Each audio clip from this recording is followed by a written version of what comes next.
What's going on, guys? Welcome back to Cashed Out, and today we're going to be talking about the Hohem Isteady Mobile Plus smartphone gimbal. That's a mouthful. That's a lot to spit out there, but this is a very solid gimbal. We're going to get into a little bit more details of it here, but I wanted to kind of highlight this gimbal and talk to you guys a little bit more about the functionality.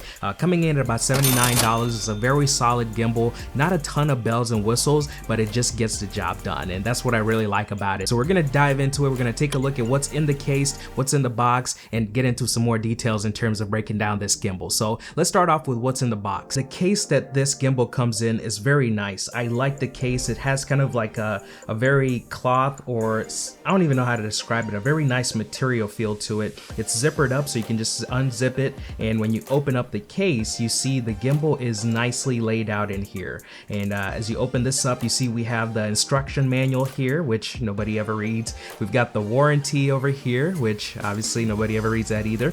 And right now, to start off here, we've got the stand, and it's a three-legged kind of a tripod stand that comes with this gimbal. You tie it into the bottom of the gimbal, and that allows you to be able to stand it up as you work on the gimbal.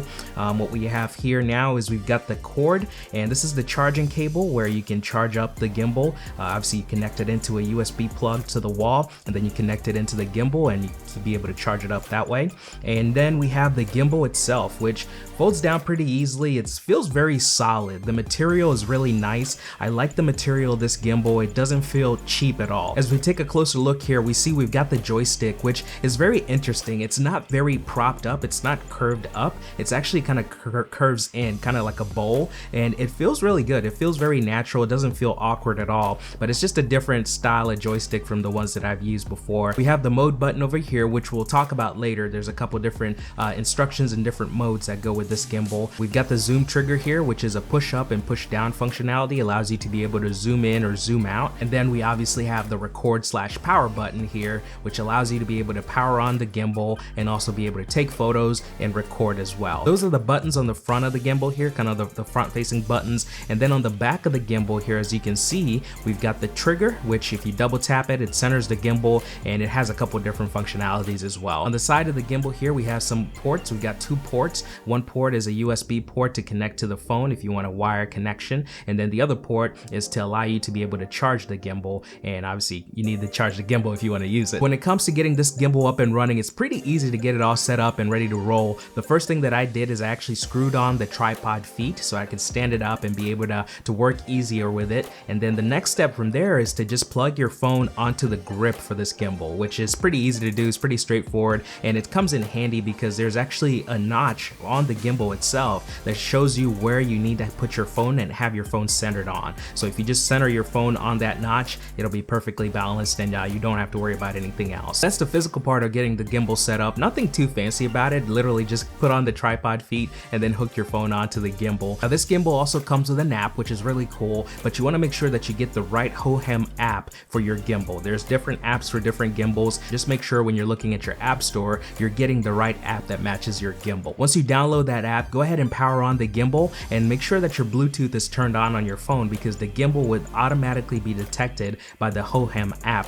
and will be able to connect and pair perfectly. Now this is something that was a pretty smooth experience for me. I mean, I really liked how quickly it connected. I didn't have to do a lot of searching within the Bluetooth settings. As soon as I powered on the app and powered on the gimbal, we were good to go. So very quick and easy to get that set up, and the app is very simple. It doesn't have a ton of bells and whistles. It's just kind of like I guess get the basics of what you need here. You can adjust the different camera settings, you can adjust the different recording settings, you can do calibration and things like that. But the app itself wasn't very mind-blowing, which is good in a lot of ways because it's very easy to maneuver and get things up and running with. What's cool about this gimbal is that it's a 3-axis gimbal, and it has different modes to take advantage of this different axes, or axis. I don't know what the plural of axis is, but it's got different modes that allow you to be able to take advantage of all those axes.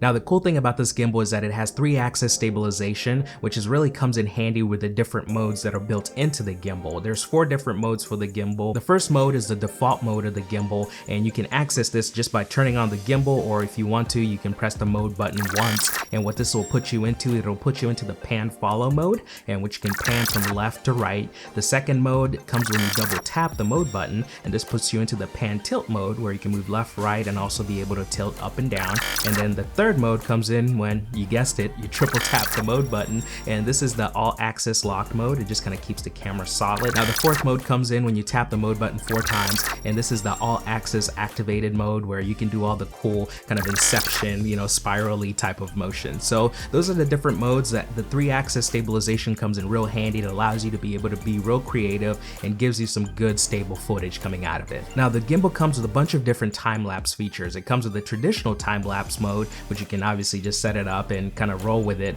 It also has a motion lapse feature, and one of my favorite one is actually the slow motion feature, which kind of showing it here is that it allows you to be able to create just some cool slow motion footage without really having to work too hard. The biggest thing you just want to remember is make sure that you have the recording setting at something higher than 24 frames a second, or else the slow motion will be really choppy. But this is just kind of a cool snapshot of the snow falling. You can actually see some of the individual snowflakes falling as you go through the slow motion feature. There's a lot more cool time-lapse features here if you're into that, but for me the slow motion was kind of my favorite piece that I wanted to showcase on this one. The next thing I wanted to hit on was to just show you a couple clips, some footage that I took with this gimbal, just some panning, some walking, and some running, a couple different situations to showcase the video quality when you're using this gimbal.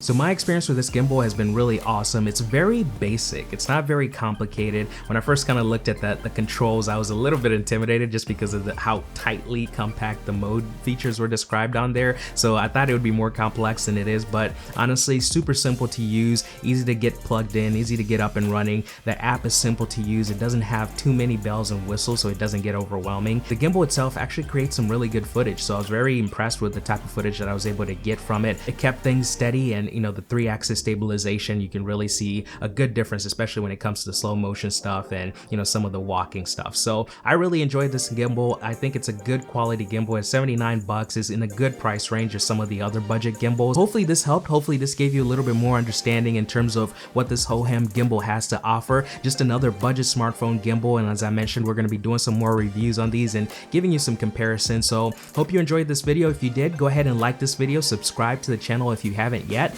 and we'll see you guys next time right here on Cashed Out.